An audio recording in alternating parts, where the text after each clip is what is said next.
তো প্রত্যেককে নমস্কার। আজকের আমাদের ভিডিওতে আচ্ছা আমার সাথে রয়েছে অরিজিৎ স্যার, আমাদের স্কুল মাস্টারমশাই। আর এই যে রয়েছে ওবিসিদের কেসটা, ওবিসিদের হুট করে একটা সংরক্ষণ কমিয়ে দেওয়া হলো 17 থেকে 7। তো এই যে 10% যে সিটটা আছে, এই 10% সিটটা মানে মানে কাদের সাথে যোগ হবে? এটা কোন ক্যাটাগরির সাথে যোগ হবে এটা?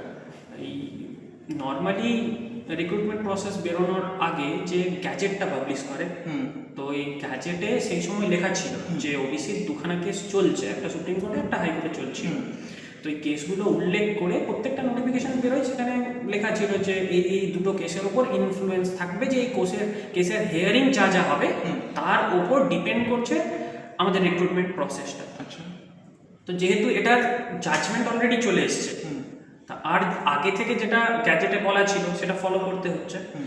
তাই এখন কমিশন কি করছে যে না, এই কেসটা উইথড্র করার ফলে কি হচ্ছে না, অলরেডি ওবিসি এ আর বি দুটো ক্যাটাগরিতে ভাগ হয়ে গিয়েছিল। সেহেতু কেস উইথড্র করে নেওয়ায় ওবিসির ওই যে ক্যাটাগরাইজেশন এ অ্যান্ড বি সেটা রইল না, শুধুমাত্র একটাই ক্যাটাগরি পড়ে থাকলো ওবিসি। তাহলে এবার যারা যারা ওই ক্যাটাগরিতে থাকলো তারাই শুধু ওবিসি, তাহলে যারা ছিল না বা আগে যারা ছিল না তারা অটোমেটিক্যালি বেরিয়ে জেনারেল হয়ে গেলেন তারা। আচ্ছা, দিয়ে তাদেরকে তাহলে ওই 10% 17% দেওয়া হচ্ছিল, ওবিসিতে 10 প্লাস 7। তো এবার সেই 7% শুধু রইল পড়ে, বাকি 10% আমরা আবার জেনারেলে ফিরে পাবো।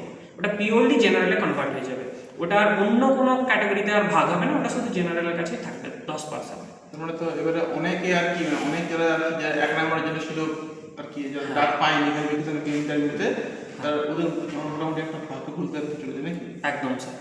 আবার একটাও খবর আমরা যেটা পেলাম কালকে, সেটা হচ্ছে রিপ্যানেল হওয়ার একটা সম্ভাবনা আছে, নতুন একটা লিস্ট জারি হবে।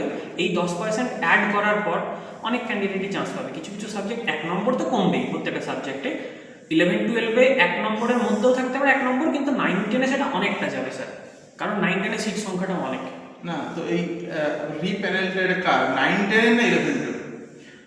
আপাতত স্যার যদি আমি যা খবর পাচ্ছি 9-10টা তো হচ্ছে, সেটা গ্যারান্টি। ঠিক। 11-12 স্যার কিছু কেস হয়েছে, আচ্ছা, কেসের জাজমেন্টের উপর 11-12টাও ডিপেন্ড করছে। আবার নর্মালি আমার যা মনে হচ্ছে তাতে একটা হচ্ছে যখন, তখন ওইটাতে তো শুধু পুলিশ ভেরিফিকেশন অবধি হয়েছে, জয়েনিং লেটার কেউ পায়নি এখন। আচ্ছা, তাহলে সেহেতু কমিশনের হাতে এখনো পাওয়ার রয়েছে যে তাদের আবার রিপ্যানেল করে দেওয়ার একটা সম্ভাবনা রয়েছে।